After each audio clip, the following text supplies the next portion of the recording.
Bem-vindos a mais um episódio do Momento RPPS, podcast feito especialmente para você dos RPPS pelo Brasil. Eu sou Carolina Lehmann, especialista em investimentos do Banco do Brasil, e nesse 5 de janeiro, primeiro episódio de 2026, vamos falar um pouco sobre os principais pontos que foram destaque na semana passada, no Brasil e no mundo. Começando pelo cenário externo.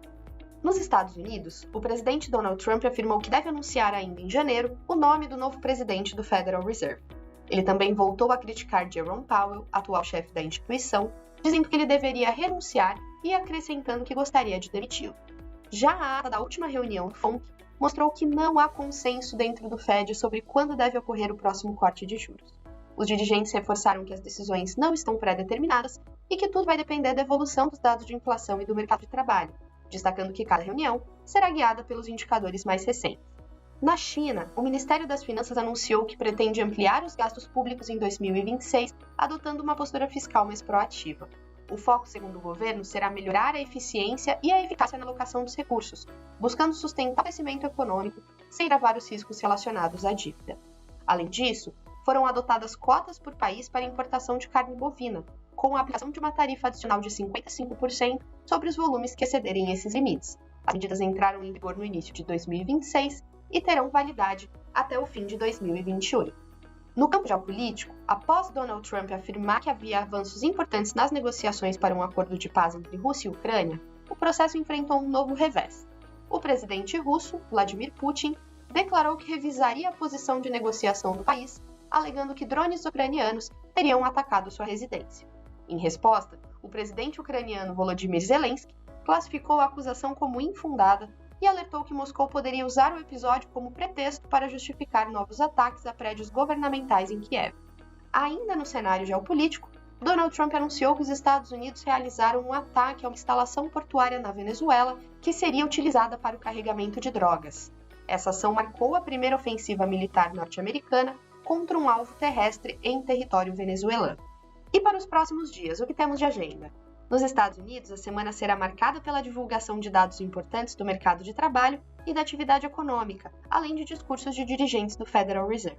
No mercado de trabalho, o principal destaque será o payroll de dezembro. Segundo o consenso dos economistas ouvidos pela Bloomberg, o dado deve mostrar uma desaceleração no ritmo de contratações. Além disso, também serão divulgados o relatório JOLTS, que traz o número de vagas em aberto, e o ADP, que aponta quantos empregos foram criados no setor privado. Em relação à atividade econômica, a atenção se volta para o ISM de serviços. O índice pode indicar uma leve desaceleração, mas ainda deve permanecer acima do nível de 50, o que sinaliza expansão. Vale lembrar que o setor de serviços responde por cerca de 2/3 da economia americana e segue mostrando resiliência. Na zona do euro, os investidores acompanham a prévia da inflação ao consumidor de dezembro e os dados de inflação ao produtor de novembro. Também entram no radar as leituras finais dos PMIs de dezembro e as vendas no varejo de novembro. Na China, os principais indicadores da semana serão os PMIs de dezembro, medidos pela Rating Dog, além dos dados de inflação ao consumidor e ao produtor, o CPI e o PPI, também referentes a dezembro. Assim, com o retorno da liquidez aos mercados e uma agenda cheia de indicadores relevantes, a expectativa é de que as taxas dos treasuries sigam em queda, o dólar se desvalorize frente à maioria das moedas e as bolsas possam operar em alta. E no Brasil? Como foi a semana? No Brasil, o presidente Luiz Inácio Lula da Silva sancionou com vetos o projeto de lei complementar 128 de 2025. A proposta prevê uma redução de cerca de 10% nos benefícios tributários e amplia a tributação sobre apostas eletrônicas, fintechs e juros sobre capital próprio.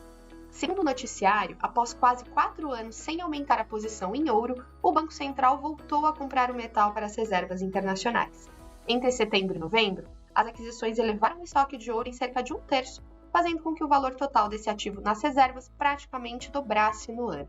Com isso, a participação do ouro nas reservas internacionais subiu de pouco mais de 3% para algo próximo de 6,5%. Na área fiscal, o governo central registrou déficit primário de cerca de 20 bilhões de reais em novembro. No acumulado de 12 meses, o déficit chega a aproximadamente 57 bilhões de reais, equivalente a pouco menos de 0,5% do PIB. O secretário do Tesouro Nacional afirmou que o resultado primário de 2025 deve ficar mais próximo do centro da meta. Para dezembro, a expectativa é de um superávit em torno de 20 bilhões de reais, impulsionado principalmente pelo recebimento de dividendos, o que garantiria o cumprimento da meta com alguma folga. O setor público consolidado também apresentou déficit em novembro e o resultado em 12 meses está em torno de 0,4% do PIB, mantendo-se em patamar considerado administrável. No mercado de trabalho, a taxa de desemprego medida pela PNAD contínua recuou para 5,2% no trimestre encerrado em novembro, o menor nível da série histórica. Por fim, o CAGED mostrou a criação líquida de cerca de 86 mil vagas formais em novembro, acima das expectativas do mercado, reforçando a resiliência do mercado de trabalho brasileiro. E qual a agenda para essa semana no Brasil? Para a próxima semana, os principais destaques da agenda econômica no Brasil serão a divulgação do IGPDI e do IPCA de dezembro, além dos dados de produção industrial de novembro. Do lado da atividade, a produção industrial tende a mostrar aceleração na comparação mensal, em linha com os indicadores antecedentes do período. Ainda assim, o dado pode registrar queda na comparação anual, refletindo os efeitos da política monetária mais contracionista ao longo do ano. Em relação à inflação, o IPCA de dezembro deve mostrar uma aceleração mais forte dos preços livres. O movimento é explicado principalmente pela reversão dos descontos da Black Friday e pelo avanço sazonal dos preços ligados ao turismo. O início do ano também traz atenção para a composição da diretoria do Banco Central. Os mandatos de 2 diretores se encerraram no fim de dezembro, o que abre expectativa para a indicação de novos nomes. Até que isso ocorra, algumas diretorias serão ocupadas de forma interina, garantindo a continuidade dos trabalhos da instituição. Nesse contexto, a expectativa é de que os ativos domésticos acompanhem o cenário global. O dólar tende a se desvalorizar frente ao real, a curva de juros deve refletir a retirada de prêmios, ajudada pelo viés de queda de câmbio, e por uma inflação em 12 meses encerrando o ano abaixo do teto da meta. Já o Ibovespa deve apresentar valorização. E como tudo isso impacta para a gente na busca pela meta atuarial? O início do ano é sempre um convite à revisão de carteira, ainda mais diante de um cenário que abre oportunidades relevantes. Nesse contexto, o momento favorece uma rotação estratégica em direção a pré-fixados e indexados à inflação de prazo intermediário, que tendem a se beneficiar do fechamento da curva de juros em um ambiente de desinflação e retirada de prêmios. Dentro desse cenário, estratégias referenciadas nos índices IRFM e IMAB ganham protagonismo, combinando o potencial de valorização com risco controlado. Já na renda variável, a Bolsa Brasileira volta ao radar diante de valuations ainda descontados e da perspectiva de queda de juros. Setores mais sensíveis ao ciclo econômico tendem a se destacar nesse cenário. Com isso, fundos como o BB Ações Bolsa Brasileira e o BB Ações Governança, ambos com alta correlação com o Ibovespa, além do BB Ações Small Caps, voltado para empresas de menor capitalização, apresentam um espaço relevante para a captura de ganhos. No exterior, seletividade é a palavra. A exposição a bolsas globais deve ser mantida de forma equilibrada, com foco em qualidade e diversificação, especialmente em um ambiente de valuations mais elevados e maior dependência dos dados econômicos. O fundo BB Bolsas Globais Ativo materializa essa estratégia ao oferecer um portfólio globalmente diversificado, com gestão ativa e proteção cambial, contribuindo para o equilíbrio e resiliência da carteira. E aí, ficou interessado nas alternativas que falamos? Então não deixe de agendar uma reunião com a nossa assessoria e assim ter uma análise personalizada para ajudá-los na gestão dos seus recursos. Foi um prazer ter a sua audiência nesse episódio do Momento RPPS. Você tem sugestões de temas para conversarmos aqui? Manda pra gente, fale com seu gerente de governo ou seu especialista de investimentos do BB. Então é isso, até semana que vem, Descomplicando o Mundo RPPS. Até mais!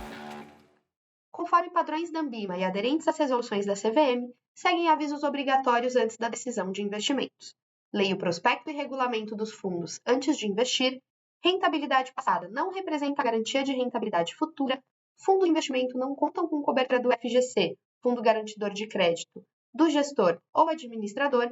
Para avaliação da performance de um fundo de investimento, é recomendável a análise de no mínimo 12 meses.